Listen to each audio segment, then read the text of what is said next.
नमस्कार। आज हम बात कर रहे हैं भगवत प्राप्ति की, मतलब ईश्वर को पाने के लक्ष्य की। हमारे पास ये जो सामग्री है, जया नारायण वचनामृत, वो कहती है कि मनुष्य जीवन का यही अहम परम उद्देश्य है। बिल्कुल। और सबसे दिलचस्प बात यह है कि शास्त्र कोई एक बंधा बंधाया रास्ता नहीं बताते। हाँ, वही मैं देख रहा था। अनेकों उपाय हैं। अनेकों उपाय हैं, अनेकों मार्ग सुझाए गए हैं और व्यक्ति अपने अधिकार, मतलब अपनी योग्यता और अपनी रुचि के हिसाब से कोई भी शास्त्र सम्मत मार्ग चुन सकता है। पर हाँ, एक बात जरूरी है, मार्ग कोई भी हो उसे निष्काम भाव से अपनाना है, मतलब दुनियावी सुख की इच्छा के बिना। अच्छा, यानी सिर्फ ईश्वर की प्रसन्नता के लिए। बिल्कुल। ऐसा करने से ही जीवन सार्थक हो सकता है और भगवत प्राप्ति संभव है। तो चलिए इन रास्तों को थोड़ा और समझते हैं। शुरुआत कहाँ से करें? मनु महाराज के 10 लक्षणों से? हाँ, वो एक अच्छा आधार है। धर्म के 10 लक्षण। इन्हें सिर्फ नैतिक नियम समझना काफी नहीं है, ये असल में ईश्वर प्राप्ति के साधन है। साधन जैसे? कोई एक उदाहरण? जैसे क्षमा को लीजिए। इसका मतलब सिर्फ माफ करना नहीं है। यहाँ मतलब है कि दंड देने की पूरी शक्ति होते हुए भी मन में बदले का भाव ना हो। ओ, ये तो काफी गहरा है। हाँ, और आगे बढ़कर ऐसी कोशिश करना कि सामने वाले का अपराध हमेशा के लिए मिट जाए। ये अहंकार पर सीधी चोट है। समझ गया। और एक धृति भी है, धैर्य रखना। हाँ, धृति यानी मुश्किल से मुश्किल हालात में भी धीरज न खोना। जब मन शांत रहेगा, विचलित नहीं होगा, तभी तो वो ईश्वर में टिकेगा। सही बात है। तो ये हुए धृति, क्षमा, दम यानी मन का निग्रह, अस्तेय मतलब चोरी न करना, शौच यानी शुद्धि, इंद्रिय निग्रह। हाँ, और भुति यानी श्रेष्ठ बुद्धि, विद्या यानी आध्यात्म विद्या, सत्य और अक्रोध। ये 10 मिलकर एक पूरा रास्ता बनाते हैं, चरित्र को शुद्ध करते हैं। लेकिन मान लीजिए किसी को ये अनुशासन वाला मार्ग कठिन लगे, कोई और शायद ज्यादा भावना प्रधान रास्ता? हाँ, बिल्कुल है। नवधा भक्ति, ईश्वर से प्रेम और समर्पण जताने के 9 तरीके। ये दिल का रास्ता है, यूं कहिए। नवधा भक्ति? हाँ, सुना है। इसमें जैसे वो श्रवण आता है? बिल्कुल। श्रवण यानी ईश्वर की लीला, महिमा, नाम, गुण, इनको पूरी श्रद्धा से सुनना। जैसे राजा परीक्षित ने भागवत कथा सुनी थी। हाँ, वो उदाहरण तो प्रसिद्ध है। और कीर्तन? कीर्तन मतलब ईश्वर के गुणों और लीलाओं का प्रेम से गान करना, जैसे चैतन्य महाप्रभु ने किया। फिर स्मरण है, हर पल ईश्वर को याद करना, जैसे भक्त प्रहलाद।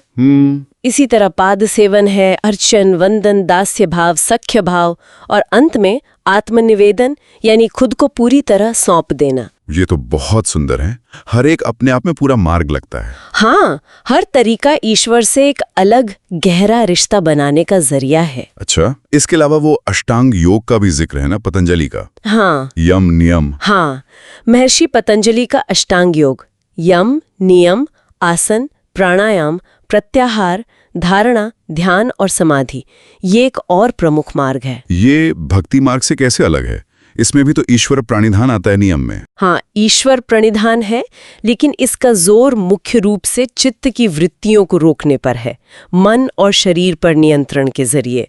यम और नियम जैसे अहिंसा, सत्य, अस्तेय, शौच, संतोष, तप, स्वाध्याय, ये सब एक तरह से नैतिक और मानसिक तैयारियां हैं। अच्छा, मतलब ये साधना के लिए एक मजबूत नींव डालते हैं। अनुशासन पर ज्यादा जोर है। बिल्कुल, ताकि व्यक्ति ध्यान और समाधि की गहराइयों तक जा सके। ये आत्म प्रयास पर आधारित मार्ग है। तो हमने देखा, मतलब कर्म का मार्ग, धर्म पालन, भक्ति का मार्ग, प्रेम समर्पण, योग का मार्ग, अनुशासन, और भी कई छोटे छोटे मार्ग बताए गए हैं, जैसे 7, 6, 5 उपाय वाले, सत्संग, सेवा, दया। हाँ, उनमें भी आप देखेंगे तो कुछ मूल बातें वही हैं। मन का संयम, निस्वार्थ भाव, सत्य, ईश्वर पर ध्यान। पर इन सब में एक ऐसा उपाय भी बताया गया है जिसे गीता में भगवान कृष्ण ने सबका सार कह दिया। वो क्या है? वो है शरणागति। शरणागति? हाँ, पूरी तरह से बिना किसी शर्त के ईश्वर की शरण में चले जाना। गीता का वो प्रसिद्ध श्लोक है ना, सर्वधर्मान परित्यज्य ममेकम शरणम व्रज।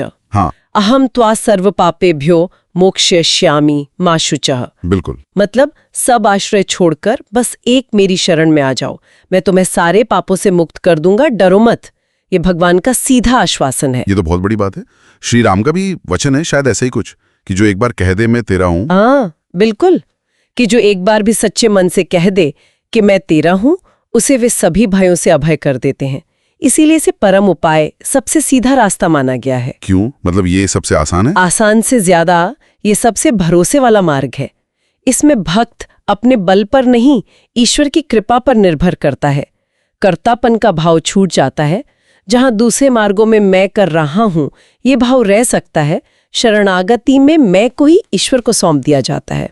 अच्छा, समझ गया। तो ये सीधा ईश्वर की कृपा का मार्ग है। हाँ, तो हमने आज देखा कि ईश्वर प्राप्ति के कितने अलग अलग रास्ते हैं। ज्ञान, कर्म, भक्ति, योग, समर्पण, हर एक की अपनी सुंदरता है, अपनी प्रक्रिया है। बिल्कुल।